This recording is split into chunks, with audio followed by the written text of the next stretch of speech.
ሁለት እጅግ በጣም ጥሩ አማራጮች ከፊት ቢቀመጡ የትኛውን ትመርጣለህ? ወይም በተቃራኒው ሁለት እጅግ መጥፎ አማራጮች መምረጥ ግዴታ ቢሆንብህ የትኛውን ታስቀድማለህ?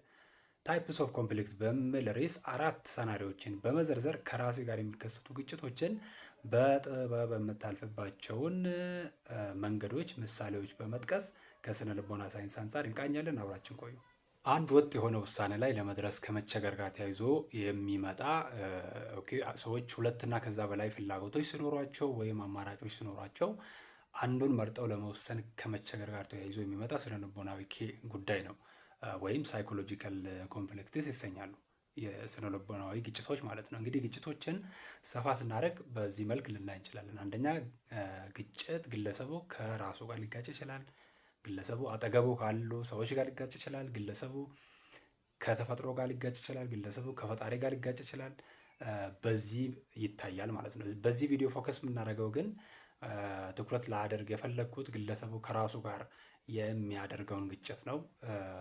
በአራት መልክ እየዘረዘርን ቀጥሎ በምሳሌ እንመልከት። የመጀመሪያው አፕሮች ይባላል። በዚህኛው ሰናሪዮ ሁለት እጅግ ምርጥ ከሆኑ አማራጮች ግለሰቡ አንዱን መምረጥ የግድ ሲሆንበት ማለት ነው።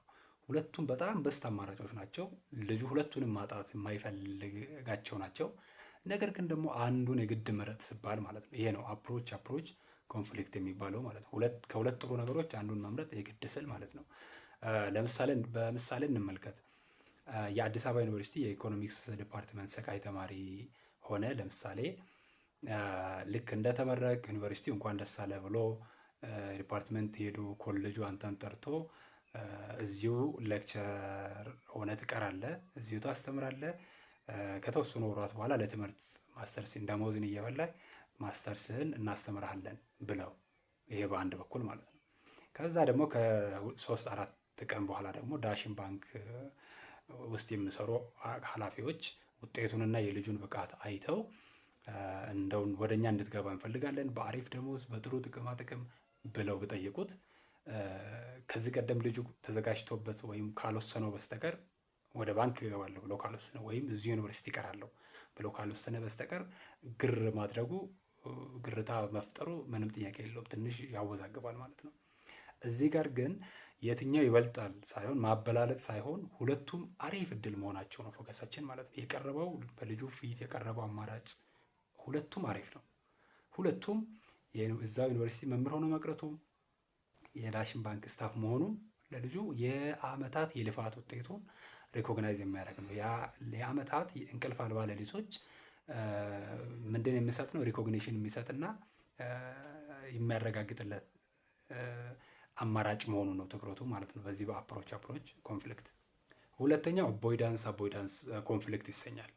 የላይኛው ፍጹም ተቃራኒ ማለት ነው። የአፕሮች ፍጹም ተቃራኒ። በላይኛው በአፕሮች ከሁለት ጥሩ ነገሮች አንዱን መምረጥ ነው ብለናል። በዚህ በአቮይዳንስ ግን ከሁለት መጥፎዎች እንግዲህ የተሻለውን መጥፎ መምረጥ ማለት ነው። ሁለቱም በልጁ ፊት ወይም በልጅቷ ፊት የቀረበው አማራጮች ደስ የማይሉ ናቸው። ሁለቱም መጥፎ አማራጮች ናቸው። ነገር ግን አንዱን መምረጥ ደግሞ የግድ ስል አቮይዳንስ ኮንፍሊክት ይባላል። በምሳሌ እንመልከት። ስራ ላይ ነህ። ያንን ስራ አትወደውም፣ የማትወደው ስራ ነው። መስሪያ ቤቱንም አትወደውም። ደስ የማይል የወርክ ካልቸር አለው፣ የስራ ባህል ያለበት መስሪያ ቤት ነው። ለጭንቀት የሚዳርግ አይነት መስሪያ ቤት ነው ያለው ድባብ። ሰራተኞቹ፣ ስራውም፣ መስሪያ ቤቱም ደስ የማይል አይነት ነው። በአንድ በኩል ይህን መምረጥ ይኖርብሃል። በሌላ በኩል ደግሞ ይሄን ልተው ካልክ ስራ አጥ ሆነህ ትቀመጣለህ። ተጨማሪ ገቢ ሳይኖሪ ለተወሰኑ ወራት ስራ አጥ ሆኖ መቀጠል። ከነዚህ አንዱን መምረጥ፣ የተሻለውን መጥፎ መምረጥ ማለት ነው። ይሄ ነው አቮይዳንስ የምንለው። ሶስተኛው የኮንፍሊክት አይነት አፕሮች አቮይዳንስ ይሰኛል። ይህ ማለት ለምርጫ የሚቀርቡልህ ጉዳዮች ጥሩም መጥፎም ገጽታ ይዘው ሲመጡ ማለት ነው። ለመምረጥ ከፊት የሚቀመጡ አማራጮች አንድ ጥሩ ገጽታ አላቸው፣ አንድ መጥፎ ገጽታ አላቸው። ከነዚህ አንዱን መምረጥ ግድ ስለ ማለት ነው። ያ ነው አፕሮች አቮይዳንስ የሚባለው። ለምሳሌ ዩኒቨርሲቲ አንደኛ አመት ተማሪ መሆን ደስ የሚል ነገር አለው። በጣም ደስ የሚል ነገር አለው። አንደኛ አመት ፍሬሽማን ተማሪ መሆን ማለት ነው። አዲስ አካባቢ፣ አዲስ ጓደኛ፣ እስካሁን ካየኸው ትንሽ ለየት ያለ ደሳስ የሚሉ ነገሮች ያሉበት አካባቢ ጆይ ስታደርግ በጣም ደስ የሚል ነገር አለው። በሌላ በኩል ደግሞ ይሄ እንዳለ ሆኖ ካላነበብክ፣ ተገቢውን ጊዜ ሰጥተህ ጊዜን በአግባቡ ካልተጠቀምክ የገናው ማዕበል የሚባለው ይዞህ ሊሄድ ይችላል ማለት ነው፣ ፈተናው ማለት ነው። ስለዚህ ደስ የሚል ነገር አለው፣ ደግሞ ደስ የማይል ነገር አለው። ከሁለት አንዱን ወይ መዝናናቱን ትመርጣለህ የፍሬሽ ማን ላይፉን ለማጣጣም፣ ወይም ደግሞ ፈተናውን ብቻ ፎከስ አድርገህ ይሄ ይቀርብሃል ማለት ነው። ከሁለት አንዱን መምረጥ ግዴታ ሲሆንብህ ማለት ነው። ወይም ጉዞ ማድረግ የምትወድ አይነት ሰው ብትሆን በጣም ወደ ሌላ አካባቢ ራቅ ወዳለ አካባቢ ትራብል ማድረግ እዛ መስራት ምናምን የምትወድ አይነት ሰው ከሆንክ ወይም ህይወት ካስገደደ ደስ የሚለው ፓርት አለ። ይሄም ሁለት ገጽታ ነው ያለው። አንደኛው አዲስ አካባቢ፣ አዲስ ጓደኛ፣ አዲስ የስራ አካባቢ፣ አዲስ ባህል እንትን ትላለህ፣ ታይበታለህ ምናምን። በሌላ በኩል ደግሞ ከቤተሰብና ከምትወዳቸው ሰዎች ትርቃለህ። ስለዚህ ከሁለት አንዱን ያው መምረጥ ይኖርብሃል ማለት ነው። አንድ ጥሩ ገጽ አለው፣ አንድ መጥፎ ገጽ አለው። ይህንን ነው አፕሮች አቮይዳንስ ኮንፍሊክት የሚባለው። የመጨረሻው ከራስ ጋር የሚደረግ ግጭት ማልቲፕል አፕሮች አቮይዳንስ ኮንፍሊክትስ ይባላል። ማልቲፕል አፕሮች አቮይዳንስ ኮንፍሊክትስ። ይሄ ማለት ስሙ እንደሚያሳየው ሁለትና ከዛ በላይ የሆኑ ጥሩም መጥፎም ነገሮች ሲኖሩ ማለት ከፊት የሚቀርበው አማራጭ ሁለቱም አንዱ ጥሩ ነገር አለው ከሁለትና ከዛ በላይ ደግሞ አሁን መጥፎ ነገር ሁለትና ከዛ በላይ ሌላኛውም እነዛው ሲሆን ያንን ነው ማልቲፕል አፕሮች አቮይዳንስ ኮንፍሊክትስ የሚባለው ማለት ነው። በምሳሌ እንመልከት። ለምሳሌ ሁለት ስራ መቀጠር ብትፈልግና ስራ ብታገኝ ብለን እናስብ። ካምፓኒ ኤ እንበል፣ አንደኛውን ካምፓኒ ኤ ሌላኛውን ካምፓኒ ቢ ብለን እንውሰድ። ካምፓኒ ኤ በጣም ጥሩ ይከፍላል፣ አሪፍ ደሞዝ ይከፍላል። ድርጅቱ ደግሞ አሪፍ ስም ያለው ነው፣ መልካም ስም ያለው ነው በገበያው። በሌላ በኩል ግን አየር ጸባዩ ያ ድርጅት ያለበት አየር ጸባዩ ለኑሮ ትንሽ የሚከብድ ነው። ያ ብቻ ሳይሆን አሁን ያለበትን ከተማ ለቀህ ወደዛ ሙቭ ማድረግ ይኖርባል፣ መሄድ ይኖርባል። አያችሁ፣ ሁለት ጥሩ ነገር አለው። ጥሩ ይከፍላል ብለናል። መልካም የሚባል ካምፓኒ ነው፣ መልካም ስም ያለው ነው። ራስ አንተንም ሊያሳድግ የሚችል ካምፓኒ ነው በሙያም በገንዘብም። ነገር ግን አየር ጸባዩ ለጤና በጣም ከባድ ነው። ሁለተኛ አሁን ያለበትን ቦታ ለቀህ ቤተሰብ፣ ጓደኛ ትተህ ወደዛ መሄድ ይኖርብሃል። ይሄ በአንድ በኩል ካምፓኒ ኤ። ካምፓኒ ቢ ደግሞ አለ። ካምፓኒ ቢ አየር ጸባዩ በጣም ለኑሮ የሚገርም ነው። በቃ ብዙ ሰው መኖር የሚመኘው አይነት ከተማ ውስጥ ነው ያለ ያ ካምፓኒ። አሁን ያለበት ቦታ ነው ደግሞ አሁን ከቤተሰብ ከጓደኛ ጋር ያለበት ከተማ ውስጥ ነው። የትም ጥለህ ሌላ ቦታ መሄድ አይጠብቅብህም። ነገር ግን ብዙ አይከፍልም ደሞዙ። ያ ብቻ ሳይሆን ድርጅቱ መቼ ሊያበቃ እንደሚችልም እርግጠኛ አይደለ። እንደነዚህ ያሉ ሰናሪዎች ውስጥ ስንሆን እንደነዚህ ያለ የአማራጭ ብዛት፣ መጥፎም ብዙ አማራጭ፣ ጥሩም ብዙ አማራጭ ሲኖር፣ ሁለትና ከዛ በላይ አማራጭ ሲኖር ይህንን ነው ማልቲፕል አፕሮች አቮይዳንስ ኮንፍሊክት የሚባለው። በነገራችን ላይ በእንደዚህ አይነት ሁኔታ ውስጥ ሲሆን በአራቱም ኦልተርኔቲቮች በአራቱም የግጭት አይነቶች ማለት ነው፣ በእንደዚህ አይነት ሁኔታ ውስጥ ስትሆን ቶሎ እንድትወስን ነው የሚመከረው። ቶሎ ካልወሰንክ ጊዜዎች እየጨመሩ በሄዱ ቁጥር ራሳችንን ለማጽናናት የምናቀርባቸው ምክንያቶች እየበዙ ይመጣሉ። ይሄን ያላደረኩት እኮ እንዲህ ስለሆንኩ ነው፣ ይሄን ያልወሰንኩት እኮ እንዲህ ስለሆንኩ ነው እያልን እነዚህ ዲፌንስ ሜካኒዝምስ የሚባሉ ኢጎ ዲፌንስ ሜካኒዝምስ የሚባሉትን በመጎተት እነዛን በመጥቀስ ራስን ለማጽናናት መሞከር ይኖራል። ያ ከፍ ስል ለዲፕሬሽን ለድባቴ ይዳርግና ማላዳፕቲቭ ይሆናል።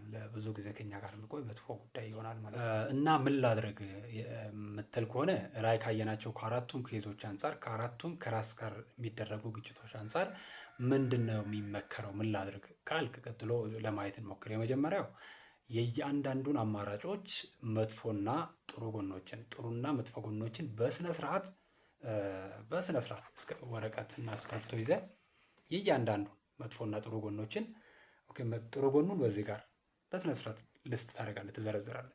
መጥፎ ጎኑንም በዚህ ጋር ትዘረዝራለህ። የትኛው ይበልጣል፣ የትኛው ነው ሚዛን የሚደፋው የሚለውን ታይና ትወስናለህ ማለት ነው። በዚህ ላይ ተመርኩዘህ በደንብ ለዚህ ደግሞ መረጃ ያስፈልጋል። ማጣራት ይኖርብሃል። እያንዳንዱን አማራጭ የተወሰነ ሄደህ ማጣራት ይኖርብሃል እና ካጣራህ በኋላ ጽፈህ የወሰንከው ውሳኔ ከ3 ወር በኋላ ከ6 ወር በኋላ ከ1 ዓመት በኋላ ወይም ከዛ ከፍ ሲል ምን አይነት ውጤት ሊኖረው እንደሚችል ትተነብያለህ፣ ፕሬዲክት ታደርጋለህ ማለት ነው። እንዴ ይሆናል ብለህ ትወስናለህ። የመጀመሪያው ይሄ ነው። ሁለተኛው ደግሞ እንደው የውሳኔህን የ2 ዓመት የ1 ዓመት የ6 ወር ወደፊት አይተ መተንበይ የሚያስችል ቢሆንም መረሳት የሌለበት እየወሰንክ ያለኸው አሁን እጅ ላይ ባለው ነገር መሆኑን አትርሳ። አሁን እጅ ላይ ባለው ነገር እየወሰንክ ነው። ያን ነገር ከ6 ወር በኋላ ዞር ብለህ ስታየው፣ ከ1 ዓመት በኋላ ዞር ብለህ ስታየው ያ ውሳኔ ትክክል እንዳልሆነ ሊሰማ ይችላል። ግን ኢትስ ኦኬ። ምክንያቱም አሁን ላይ ለነገሩ ባለ ግንዛቤ፣ አሁን ላይ ባለ ኔትወርክ፣ አሁን ላይ ባለ ከሰዎች ጋር ያለ ግንኙነት ላይ ተመስርተ ነው የወሰንከው። ስለዚህ ወደ ኋላ ተመልሰ መብሰልሰል አይኖርብህም ማለት ነው። ባለ ነገር ስለወሰንኩ አሁን ላይ የወሰንኩት ያለው ነገር አሁን ላይ ያለኝ ነገር ላይ ተመርኩዤ ነው የወሰንኩ ያለሁት። የዛሬ ዓመት ወደኋላ ዞር ብዬ ሳይ ኦኬ አንተ ያንን እንደዚህ ማድረግ ነበረብኝ ብል አሁን ላይ ነው እንጂ ያ ነገር የታየኝ በወቅቱ ሲወስን ያን አማራጭ ወይም ያ ስለ ጉዳዩ ያ ግንዛቤ ላይኖረኝ ስለሚችል በዚህ መጨነቅ አያስፈልግም ማለት ነው። በዚህ ጉዳይ አሁን ላይ እንደዚህ አይነት ሁኔታ ውስጥ በህይወቴ ላይ ካለ ይህንን ቪዲዮ እስከ መጨረሻ ስለተከታተልክ ወይም ስለተከታተልሽ ቀጥታ እዚህ አካባቢ በማስቀምጠው አድራሻ ደውለ ማውራት ከነገር ወይም መጻጻፍ እንችላለን። የምችለውን ለማድረግ እሞክራለሁ ከሙያም አንጻር ከልምድም አንጻር። ይህንን ቪዲዮ እስከ መጨረሻ ስለተከታተልክ ማለት ነው። ከዚህ ቪዲዮ አንዳች ቁም ነገር አግኝቻለሁ ብለህ ካሰብክ ይህንን ቪዲዮ ዘግተህ ከመውጣት በፊት ላይክ ብታደርገው ደስ ይለኛል፣ ብዙ ሰዎች ጋር እንድንደርስ ማለት ነው። ተመሳሳይ በእንደዚህ ያሉ ጉዳዮች መማማር ደግሞ እፈልጋለሁ ካልክ ሳብስክራይብ ማድረግ ይኖርብሃል። እስካሁን ነፃ ነው።